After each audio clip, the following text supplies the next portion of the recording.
Hello. The purpose of this recording is to show you how to create a reading assessment in Schoolnet that has multiple passages. To begin, once you log into Schoolnet, you'll hover over Assessment Admin and then choose Create. On this screen, you can choose between an express test or a manual test, and I would choose Manual Test by clicking Start Now. On this screen, you'll be required to give it a name, so we can call it Reading Passage Practice or whatever you want to call it. You'll choose the subject, which would be ELA, the grade level, I'll model with 4th grade. How many questions you want, you can always adapt this later. I'm going to go ahead and say 10. You won't have this option of district benchmark as a classroom teacher, but no matter what, I do want you to pick my classroom. Just verify that the standards are ELA, that's the default, so you shouldn't have to make any changes there. And then down at the bottom, you'll click the blue button that says Generate Test.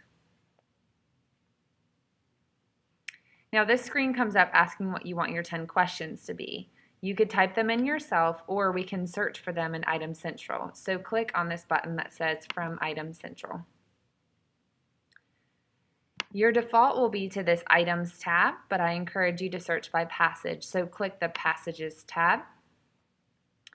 And then you can decide how you want to sort. I'm going to sort by standard, so click Standards.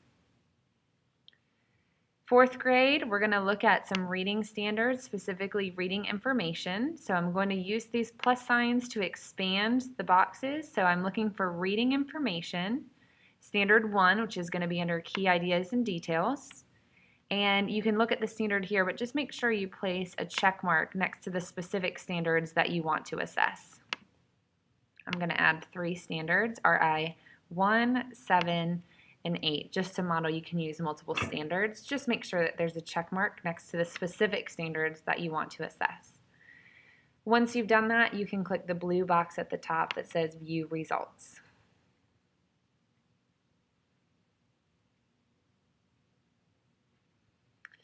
Now you'll notice the default is sorting by number of items, and it's sorting from smallest to highest. So right now, all of these passages, you'll notice, are just going to have a couple items. You'll see here 1 item, 1 item, 2 items, 2 items, 3 items. Odds are you want your passages to have more questions so that after students take the time to read a full passage, they have many questions to answer. So what I like to do is jump all the way to the last page, but you can also just navigate by clicking next 25 if you wanted to. Let me just show you. If I jump to last page, you'll notice these will then be the passages with the most amount of items. You'll see the highest has 61 questions for it. So you can just kind of decide how many questions you want or browse the passages, but notice that underneath Add to Test with Items in View, it tells you specifically how many how many items are there for each passage. So I'm just going to pick, this one has 17 items called Bamboozle. You can look at the passage if you wanted to. And I'm going to choose this Add to Test with Items.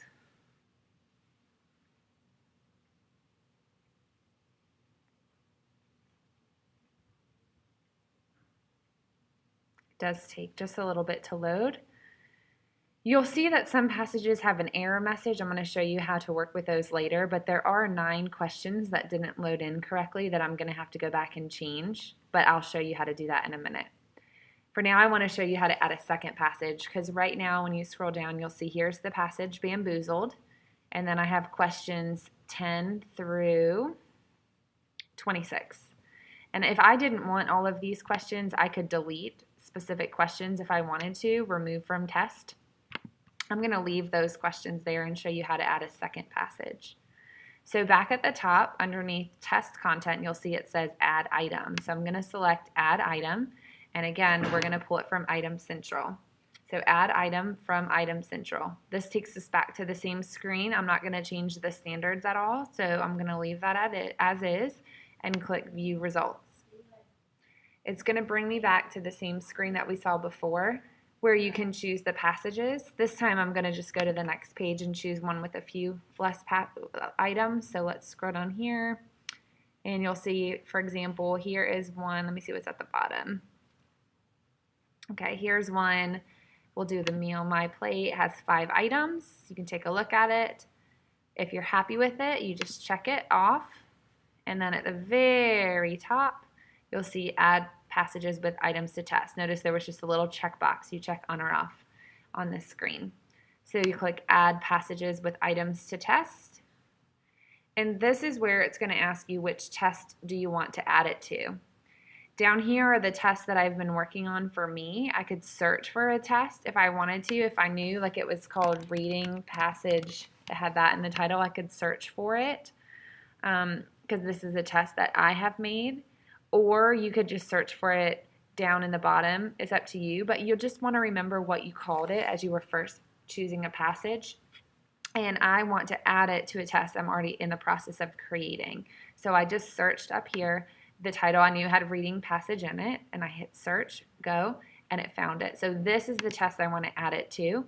It says you are adding 1 passage and 5 items to that test. Are you sure you want to? And I'm going to say okay.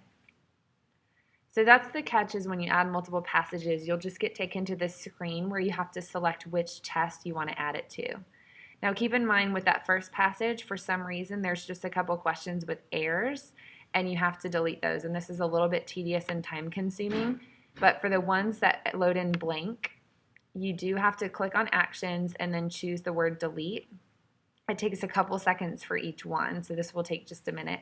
You'll notice it has items 1 through 9. Now it's 1 through 8. So we click on actions, delete.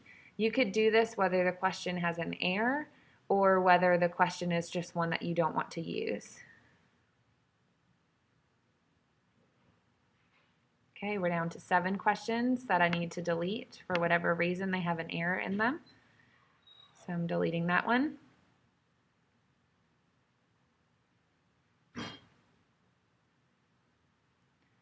Six questions, actions, delete.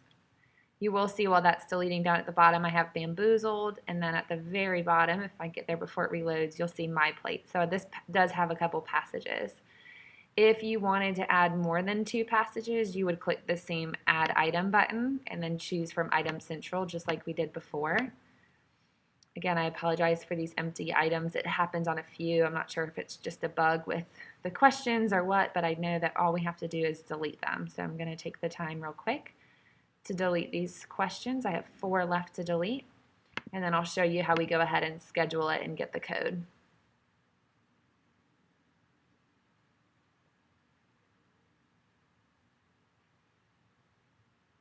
All right, 3 left. We're getting closer. Actions, delete.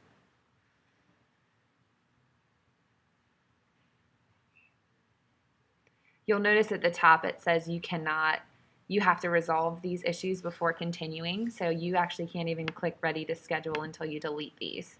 So I wish we could just skip this step, but you'll see there's this warning sign up here. 1 more to do after this loads. All right, so here's my last one, actions, delete. Then I have my 2 passages down below ready to go.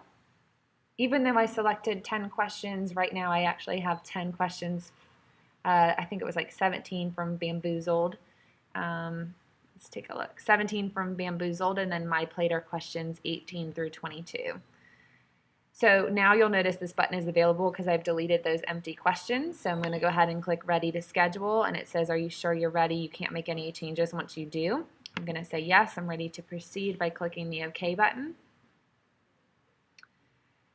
Then the next screen is going to look very similar. It's just going to change to a button that says schedule. So I'm going to go ahead and click schedule. And once you do that, you're going to put in the start test date. I'm going to go ahead and do today's date, and it will offer a suggestion for when it ends and when you want it scored. That's totally up to you what dates you want to put in there. You can prevent students from accessing test results until after the end date if you want to. The default is that they can see how they did afterward. I leave most of these default things the same. You might want to think about showing students their scores, whether or not once they've finished it. That's up to you. And you can also decide if you want to do a timed test. That is up to you. I wouldn't really mess with many of those other options. Then you'll go ahead and click Save. And on this next screen is where you're going to get the code that you show your students for when they go into their own Schoolnet to take the assessment. And you do have the ability to alter the code if you want to. Waiting for it to load. I can see it says connecting up there at the top.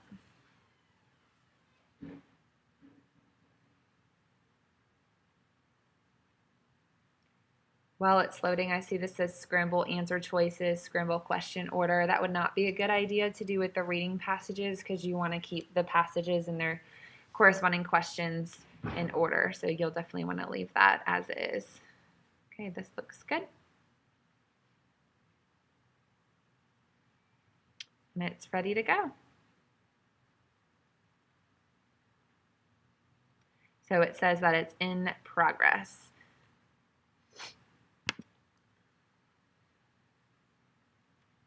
I'm just going to take a look at my dashboard real quick so you can see where the tests are. Here's my reading passage practice. That's the one that I just did. Has today's date on it. It says that it's in progress, so you can always go back and check something you've looked at before, created, assessment admin, and then dashboard.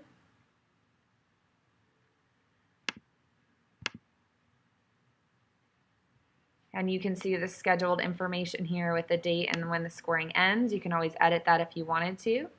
And I skipped over this briefly before, so I just wanted to go back and show you. Here's that online passcode. It was right above where we were looking at show students test. Okay, so I hope this helps. The purpose of this screencast was to show you how to have a Schoolnet assessment with multiple reading passages. Thanks.